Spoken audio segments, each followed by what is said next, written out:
Host Rob, and we are finally going to revisit the Fantasy Battle series. I know a lot of you guys have been waiting for this, and I'm excited to get back into it. This kind of stuff takes a lot of work, and especially this particular battle. This one, we're going to do Godzilla versus Cthulhu.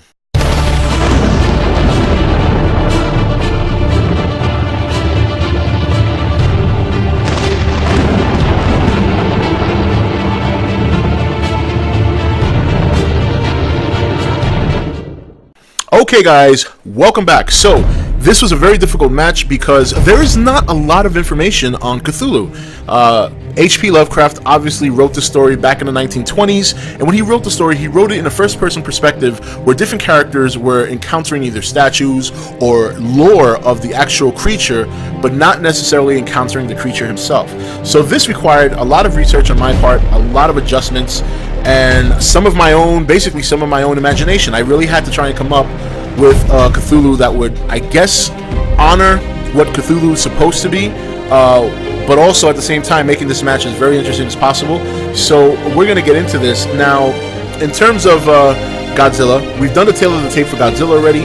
We know that Godzilla his biggest power is his long-range atomic breath, so I am sticking with that in Simulator. Also, back in the match versus Voltron, I had that his mid-range attack would be his tail swipe. I am also keeping that in his arsenal.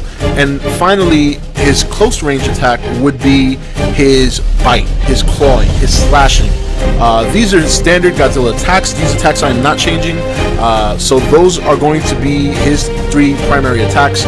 Also, when taking into consideration his armor, we are going to consider his regeneration ability. This is what allows Godzilla to take all those barrages of missiles and just keep going like there's nothing. And also his strength. Godzilla is a very large creature, he's very powerful, and he uses that to his advantage. In terms of size, this one we're going to go with the Final Wars size Godzilla, which was, according to the statistics I see, 100 meters. The reason we're going this route is because Cthulhu has been described to be hundreds of meters large. In reality, he's actually sometimes described to be even larger than Godzilla. However, in the interest of fairness, we're going to make both creatures 100 meters.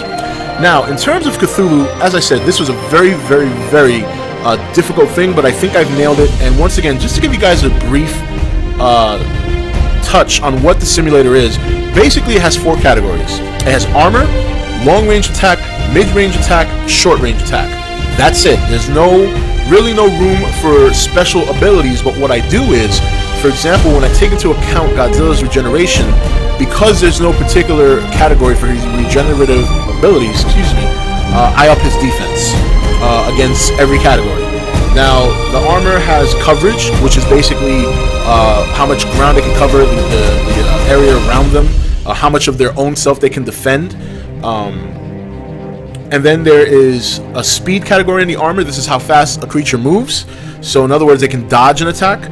And then the defense against category, I have crushing, slashing, and piercing. And those are the basic defensive categories. Now, for the long range, you have and this is to explain to you guys how the attacks work. Every range, long range, mid range, and short range, has certain categories. Now, the categories are as follows, and they all have the same category, so I'm just going to explain one, and that gets implemented into the other ones as well. You have the weapon type, which obviously for long range it's breath, in Godzilla's case. You have the reach, and this is based on yards. Now, with Godzilla's breath, I always have it ranged at the length of 4 football fields, so that's 400 yards. In terms of speed, how fast he can actually shoot it, I give him 50 out of 100% because sometimes he likes to charge up, so I got to be fair there. What kind of weapon type it is, which is a projectile. So, and those are basically the categories in each range attack. So for example, mid-range, obviously I wouldn't have his reach being 400 yards. We've narrowed it down to his tail attack. So, estimating that his tail is probably 30 meters. So you're gonna go maybe 250 yards on that one, maybe a little bit less, but that's just to give you an idea, and sometimes these have to be rough estimates because the monster sizes change, the monster attributes change, especially in terms of Godzilla. I try to keep everything the same, but in this case I'm changing his height, so I have to alter the yardage. So that's how the simulator works. And then you put all these stats in. If I find stats online, I will use them, but for the most part I have to kind of play with the numbers and make a guesstimate based on movies. Now with Cthulhu, and we're going to talk about Cthulhu now, how we broke him down. Cthulhu is a little bit different because Cthulhu has magical powers, which this simulator does not take into account. Now I can get creative and put certain things in there and amp up some of the strength, and that'll give it maybe the effect that I want. So for example, since I don't really know what kind of attacks Cthulhu has, his long range attack, I gave him a telekinesis throw. Basically kind of like the dark side when they grab items and toss them all over the place.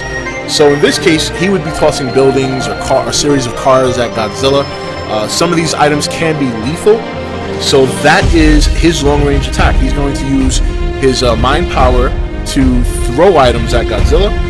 His mid-range attack is going to be a tentacle life draw, and to give the life draw effect, I had to amp up the strength because I also had to match it against Godzilla's regenerative abilities, which also makes the end result very interesting, excuse me. And then, for short range, I gave him basically basic melee attacks and a barrage of tentacle attacks. Now, because he has a barrage of tentacle attacks, he gets a bonus in the speed category over Godzilla in that particular category because his tentacles, in my opinion, are going to far exceed Godzilla's speed in swiping and biting. So that's where he has the advantage. So, Cthulhu. Now we know his attacks, we know his range. Now, Cthulhu is a very interesting monster because while he has the size and the scale of a kaiju, he also has the powers of a magician, basically. He's got extreme control of mind powers, so to speak. Humans look at him and they completely go insane. He has a knack for communicating with people who are either insane or extremely creative. People with rational minds or mundane thoughts can basically fend his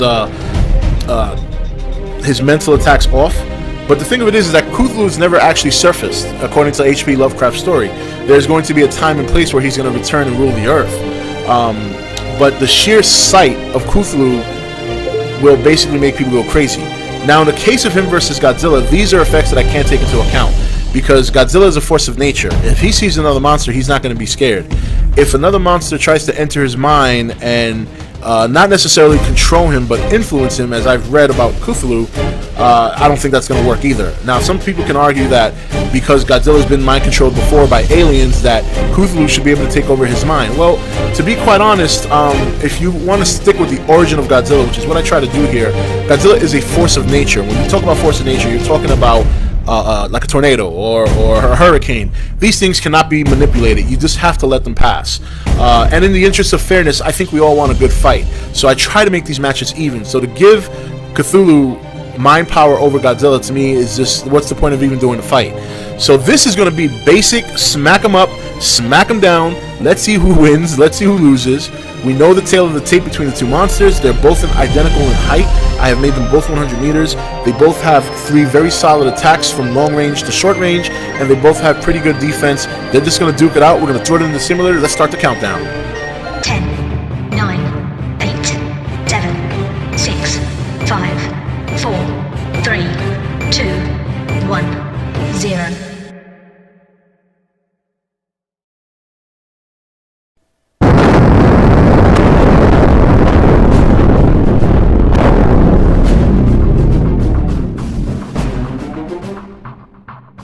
Well, guys, what can I say? Now, this was a very close match. I actually took this match a little bit further than the last one. Last one, we simulated 15 battles between between Voltron and Godzilla. This time, I simulated 25 battles between Cthulhu and Godzilla wins 13-12. A very close match. I mean, and the thing of it is, we look at the numbers here. Godzilla won in the long-range category. That's where he's dominant. And you know what? This is why I feel like I'm getting it right.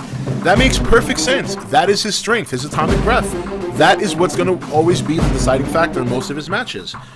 So in long range, he defeats Cthulhu 12-8, which is pretty close, because that means that basically Cthulhu might have caught him with a couple of buildings that just either completely penetrated Godzilla's armor or just, you know, gave him blunt force trauma and just knocked him out, or whatever the case may be. But still, in the end of the day, Godzilla's atomic breath was far superior than Cthulhu's telekinesis, and that's very interesting when you consider, picking up buildings or throwing a certain amount of debris or something at Godzilla. But at the same time, telekinesis most of the time is going to be blunt force trauma, something Godzilla can more than handle, especially considering he takes missiles. Now, in the mid-range category, Cthulhu won 3-1, and this gives you an example of how strong his life draw was, because you can draw life from Godzilla, he's just going to regenerate. In this case, Cthulhu being so powerful in that category and some of his magical abilities, he even bypassed that completely. He completely bypassed the regeneration 3 out of 4 times. Godzilla won 1 mid-range attack with his tail, which means he must have caught a good shot on Cthulhu and just knocked the shit out of him.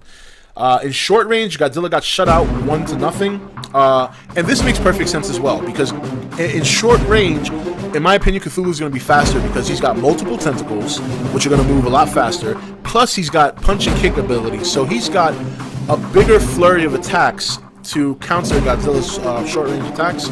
So this is what made it close, is because even though Godzilla has the atomic breath, Cthulhu had very solid long-range attacks, very solid mid-range attacks, and very solid short-range attacks. It's just that he could not overcome the atomic breath. And that's the deciding factor of this match. And that's why you had a very close match between the two monsters. I hope one day somebody either makes a Cthulhu movie or does some lore that's very canon to Lovecraft. I would love to redo this battle, but I think I made it very fair. I think I made the tape fair. It was a very close battle, which is what I expected. And but once again, the atomic breath is very hard to overcome, and that seems to be the deciding factor this time. So anyway, guys, that's it for this battle. One for the ages. I'd love to see. I'm very interested to see what the comments are going to look like after this. I know there's a lot of Cthulhu fans out there, but you don't mind control of force of nature. This doesn't work that way. But nonetheless, Cthulhu fought very well. It was a very close match, and that's it. So I'll see you for the next one. Next one's going to be Predator versus Terminator, and those are the 2 matches for this one for January. So we got Cthulhu versus Godzilla done, and next one is going to be Alien versus Predator. Predator versus Terminator, and then next month I'm going to follow up with 2 more. I will announce those 2 matches on one of my channel updates in the coming weeks. I'm going to go back to the other video where everybody was making their, or asking for their battles they like to see. I'll go back there, revisit, and then I'll pick 2 more for the month of February. And don't worry, guys, once I get better at this and once I get a little bit more crafty at getting stats and looking these creatures up that some of you pick, I'll be able to pump these out a lot faster. But anyway, thanks for watching the video. I hope you enjoyed it, and I'll see you in the next video. Hey guys, welcome to Entertainment Talk Nation. I'm your host Rob, and we are finally going to revisit the Fantasy Battle Series. I know a lot of you guys have been waiting for this, and I'm excited to get back into it. This kind of stuff takes a lot of work, and especially this particular battle. This one we're going to do Godzilla versus Cthulhu.